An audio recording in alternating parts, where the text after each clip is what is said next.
নমস্কার বন্ধুরা, আমার নতুন একটি ব্লগে আপনাদেরকে অনেক স্বাগতম। এই তো আপনাদের সামনে আমি নতুন একটি রেসিপি আজকে বানাবো। তো আজকে রবিবারের দিন, তো বাবু অনেক দিন ধরে জেদ করছিল যে আমি একটু আহ, খাবো, ডোনাট খাবো।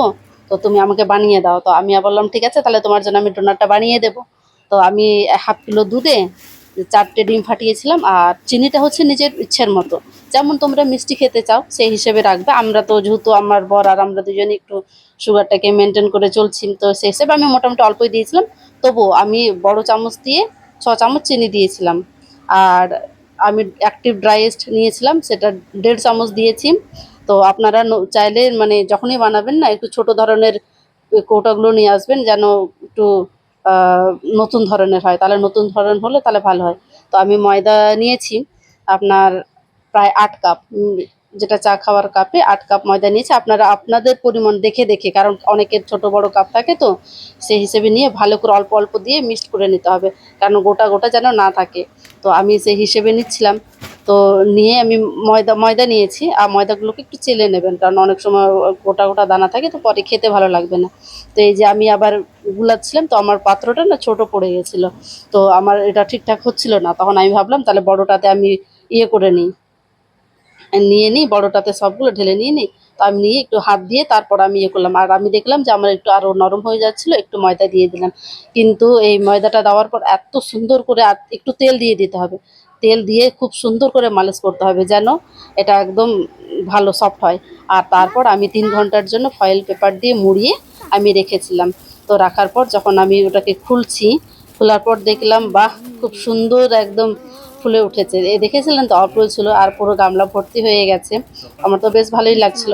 যে হাতে তেল দিতে হবে, আমি তো দেখাতে ভুলে গেছি। তো হাতে প্রথমে তেল দিয়ে দিতে হবে, যেন আঠা না লাগে। এই জিনিসগুলো না একটু চ্যাটচ্যাটে হবে, মানে একটু থালথালাই হবে, কারণ এগুলো নরম না হলে খেতে নরম লাগবে না। আর তেল দিয়ে আপনারা ভালো করে মালিশ করবেন। যদি আপনাদের মনে হয় একটু খুবই নরম হয়ে গেছে, তাহলে হালকা হালকা ময়দা দিয়েও আপনারা মালিশ করতে পারেন, তার উপর তেল দিতে হবে কিন্তু। আমিও বেশ ভালোই করছিলাম, মানে ভালো মালিশ করেছি। তারপরে তো দেখালাম যেটা যেটা সেটা আগেকার হয়, মানে কিছু আগে বানিয়েছিলাম ভিডিও করার আগে। তো এই তো এইভাবে লিচি কেটে নিতে হবে। লিচি কেটে ভালো করে একদম করতে হবে, গোল করতে হবে। গোল করে মাঝখানে একটু আঙ্গুল দিয়ে, বুড়ো আঙ্গুলের সাহায্যে, কিংবা আপনার যেটা এই আঙ্গুল দিয়ে, সেটা দিয়ে একটু আপনাদেরকে ফুটো করে নিতে হবে। তারপর একদম একে অপর, কিন্তু আঁচ থাকবে খুবই লোতে, যে কড়াইয়ের তেলটা খুবই মানে লো থাকতে হবে। এটাকে যতটা ধিমি আঁচে বানানো যায়, কারণ বেশি আঁচে যদি পড়ে যায়, এই যে যে ফেনা ফেনা তেলের বেরোচ্ছে না, এরকমই কম আঁচ দেওয়াটাই ভালো। কারণ বেশি আঁচ হয়ে গেলে আপনার হবে না, পুড়ে যাবে, আর ওটা ভালোভাবে ভাজা হবে না। তো আমি এত ধিমি আঁচে করছিলাম, একটু সময় লাগছিল, কিন্তু বেশ ভালোই হয়েছে। আর খুবই নরম হয়েছিল খেতে, আর খেতেও খুব সুস্বাদু হয়েছিল। তো আমি ভ্যানিলা ফ্লেভারের নিয়েছিলাম, সিরাপ নিয়েছিলাম, চকলেট সিরাপ ভ্যানিলা ফ্লেভারের। ও আর এখানে কিছু কালারিং এগুলো ছিল, স্পার্কল ছিল।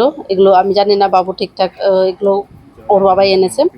তো যাই হোক, এগুলো আপনারা বাজারে পেয়ে যাবেন, স্পার্কল বলে না কি বলে ওটাকে, আমার তো ভালো জানা নেই। তো এইভাবে সাজিয়ে বাবুকে খেতে দিয়েছি। বাবু তো বেজায় খুশি, মানে খুশিতে আত্মহারা। ও মনে হয় একদিনে 4টে খেয়েছে। আচ্ছা ঠিক আছে, পরে দেখা হবে আপনাদের সাথে।